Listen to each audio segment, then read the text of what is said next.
కాంగ్రెస్తో కలిసి ఉన్నారు, ఇంకో పక్క బీజేపీతో మాట్లాడుతున్నారు, ఎటు ఎవరితో అవసరమైతే అటు మాట్లాడుతున్నారు. అదేవిధంగా 2018 ఎన్నికలలో హరీష్ రావు గారు 20-25 మంది ఎమ్మెల్యేలకు ఎన్నికలలో అడిషనల్ ఫండింగ్ ఇచ్చారు, పార్టీ ఇచ్చింది కాకుండా. ఏడికేలు వచ్చినాయి హరీష్ రావు గారికి అన్ని డబ్బులు? 100% కాళేశ్వరంలో జరిగిన అవినీతి నుంచి వచ్చిన డబ్బులే. ఆయన ఆలోచన ఏం చేసిందంటే ఏమన్నా కొద్దిగా అటు ఇటు అవుతుందేమో రిజల్ట్, నా దగ్గర ఎమ్మెల్యేస్ ఉండాలని ఆలోచన చేశాను. నీకు అసలు అట్లాంటి ఆలోచన ఎందుకు వచ్చింది? నేను కట్టప్పలాంటోని కేసీఆర్ గారి దగ్గర ఉండేటోని అంటావు కదా, నీకేం అవసరం వచ్చింది ఎమ్మెల్యేస్కి సపరేట్గా ఫండింగ్ ఇవ్వడానికి? ఎవరికి తెలియదు అనుకుంటారా? ఇది ఎవరు చెప్పారు అనుకుంటారా? ప్రతి ఒక్కరు చెప్తారు ఎమ్మెల్యేస్ ఓపెన్, నా పేర్లు కూడా తెలుసు, చెప్తే బాగుండదు, ఎమ్మెల్యేలు ఇబ్బంది పడతారు. నేను అనేది ఏంటంటే 2009లో రామన్న సిరిసిల్ల ఎలక్షన్లో మా బంధువుకు సంబంధించిన వ్యక్తులతోని 60 లక్షల రూపాయలు పంపిన హరీష్ రావు గారు రామన్నను ఓడగొట్టడానికి. నిన్నగాక మొన్న ఒక వీడియో మీరు కూడా చూసిరు, ఒంటేరు ప్రతాప్ రెడ్డి గారిది. మీ మామయ్యను ఓడగొట్టమని ఎంతంటే అంత డబ్బులు ఇస్తా అని చెప్పిర్రని. ఓ పక్క కేసీఆర్ గారిని ఓడగొట్టాలి, ఓ పక్క కేటీఆర్ గారిని ఓడగొట్టాలి.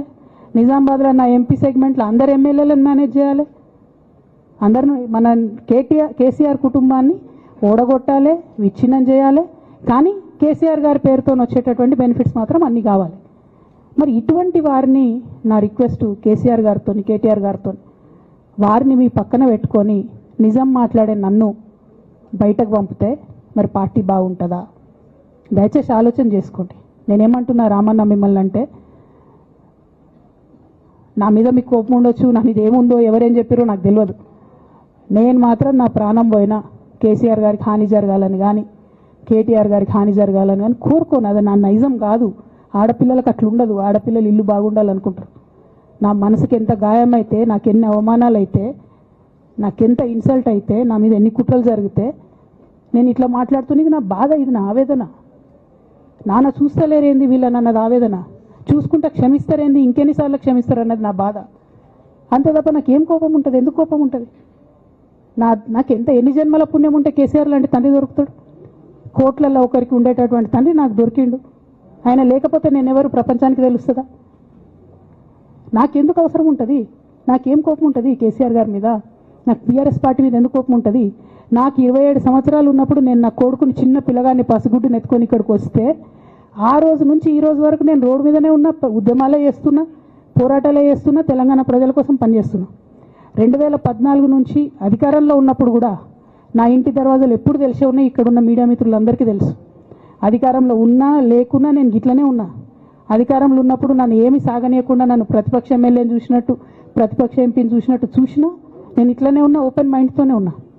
నేను కోరేది ఒకటే, కేసీఆర్ గారి ఆరోగ్యాన్ని కాపాడండి రామన్న, పార్టీని కాపాడండి, పార్టీలో ఉన్న కార్యకర్తల్ని కాపాడండి, అందరు బాగుండేలాగా ప్రజా సమస్యలు తీసుకోండి. నాకు అంతకుమించి కావాల్సింది ఏం లేదు.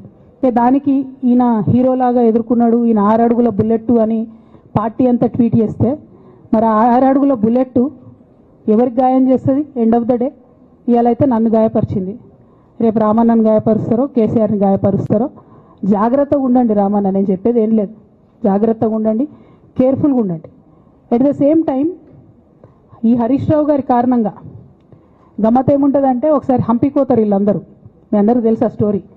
హంపీకి పోయి పాటలు పాడుకుంటారు, మొత్తము చాలా మంది కలిసి కేసీఆర్ గారిని చాలా అవమానకరంగా మాట్లాడతారు, ఒక పార్టీని వెనుపోటు పడదామని డిజైన్ చేశారు. ఇదంతా వీరికి తెలుసు, హరీష్ రావు గారికి తెలుసు.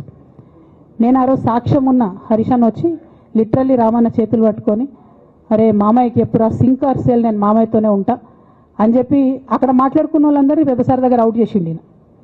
ఆ తర్వాత పర్యవసానంలో ఈటల రాజేంద్ర అన్న బయటికి వెళ్ళడం. ఈ మహానుభావుడు వల్ల జగ్గారెడ్డి దగ్గర నుంచి మొదలు పెడితే, చెరుకు శ్రీనివాసరెడ్డి ముత్యంరెడ్డి అన్న కొడుకు దగ్గర నుంచి మొదలు పెడితే, రఘునందన్ రావు గారు, మైనంపల్లి గారు, విజయశాంతి గారు, విజయరామారావు గారు, ఆయన పాత పెద్ద ఆయన ఉండే ఈటల రాజేందర్ గారు, వీళ్ళందరూ పార్టీలోకి వెళ్ళి పోయినారు కదా, పోలేదా? ఇవన్నీ హరీషన్న చేసినాయి కదా. ఆనాడు దుబ్బాక ఉప ఎన్నిక ఎందుకు ఓడిపోయినాం?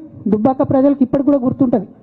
వాళ్ళందరూ ఒకటే మాట చెప్తారు, ఈయన సిద్దిపేటకు తప్ప రూపాయి రానియాడు దుబ్బాకకు, ఈయన వచ్చి ప్రచారం చేసిండు కాబట్టి మేము ఓటేయాలని ఓపెన్గా చెప్పారు ఆనాడు ఎన్నికలలో. దానికి ఏం రాపించుకుంటాడు ఈయన పేపర్లల్లో? ఒంటరి పోరాటం చేసి ఓడిన హరీష్ రావు. అసలు ఓడిపోయిందే మీ వల్ల కదా. మీరు మీడియా మేనేజ్మెంట్లో సూపర్, అలా డౌట్ ఏం లేదు.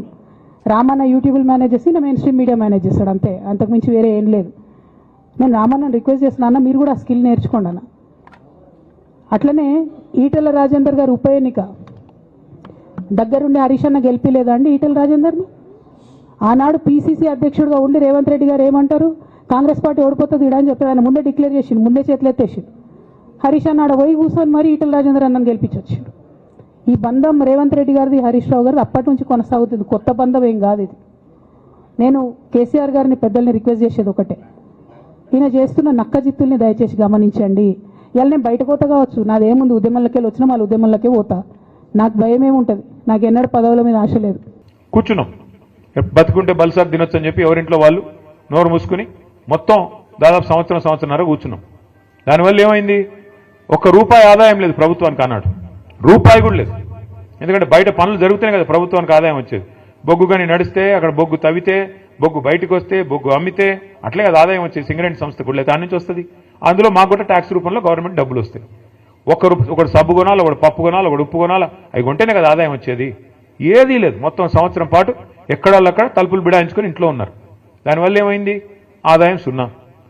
కేసీఆర్ గారు ముఖ్యమంత్రిగా ఉన్నప్పుడు, ప్రభుత్వం ఉన్నప్పుడు ఆదాయం సున్నా అయినా రైతు బంధు ఆగిందా, పెన్షన్లు ఆగినాయా, కళ్యాణ లక్ష్మి ఆగిందా, షాదీ ముబారక్ ఆగిందా, పంటల కొనుగోలు ఆగినాయా, అంటే జీతాలు ఆగినాయా? కొద్దిగా ఆలస్యంగా పడ్డాయేమో, ఆగలేదు కదా. దమ్మున్న నాయకుడుంటే, దమ్మిడి లేకపోయినా సంక్షేమ పథకాలు ఆగవు.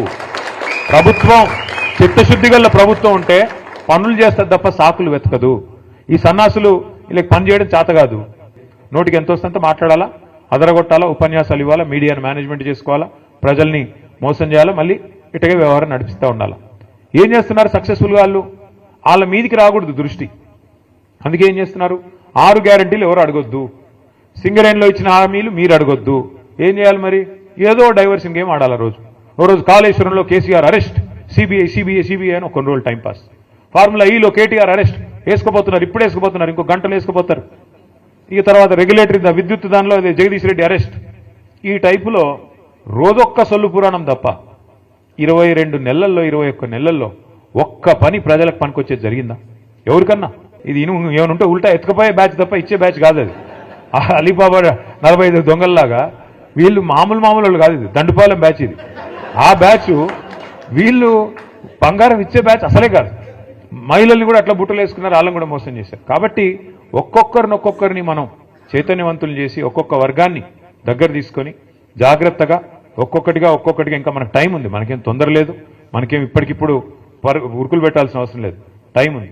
కానీ నిజంగా కూడా గొప్పగా అనిపించింది ప్రభాకర్ రావు గారు చెప్తుంటే, ఒక అధికార పార్టీని వదిలిపెట్టి ఇంకా 3 ఏళ్ళు సమయం ఉండగా లేదు ఆ పార్టీ మాకు వద్దు, మాకు మా మాతృ సంస్థ బీఆర్ఎస్ అంటేనే మమకారం, కేసీఆర్ గారు అంటేనే మమకారం అంటూ 350 కిలోమీటర్ల దూరం మరి దాదాపు ఉదయం 3 గంటలకు లేచి బయలుదేరి వచ్చిన మీ అందరికీ కూడా శిరస్సు వంచి హృదయపూర్వకంగా స్వాగతం. హిట్ టీవీ యాప్, ఇందులో short news, live news, entertainment shows, movies, digital magazines తో పాటు మీ జిల్లా వార్తలను కూడా ఫ్రీగా చూడొచ్చు. ఇంకెందుకు ఆలస్యం, వెంటనే హిట్ టీవీ యాప్ ని డౌన్లోడ్ చేసుకుని ఫ్రీగా ఎంటర్టైన్మెంట్ పొందండి. Hit TV app, hit TV app, please download hit TV app. Hit TV app ని ఫ్రీగా డౌన్లోడ్ చేసుకుని ఎంజాయ్ చేయండి. మీకు నచ్చిన ఎంటర్టైన్మెంట్ కోసం హిట్ టీవీ యాప్ ని ఫ్రీగా డౌన్లోడ్ చేసుకుని ఎంజాయ్ చేయండి. హిట్ టీవీ యాప్ ని డౌన్లోడ్ చేసుకుని ఆస్వాదించండి, ఆశీర్వదించండి. ఇంతమంది సెలబ్రిటీలు హిట్ టీవీ యాప్ ని డౌన్లోడ్ చేసుకోండి అని చెప్తున్నారంటే ఎంత మంచి యాప్ ఆలోచించండి. అమెరికాలో చదవాలనుకునే వాళ్ళకి విశ్వసనీయమైన పేరు మన శౌర్య కన్సల్టెన్సీ. UK లో 1 year masters, 2 years work permit up to 5 years visa. Contact Saurya Consultancy. Contact 89851 89851.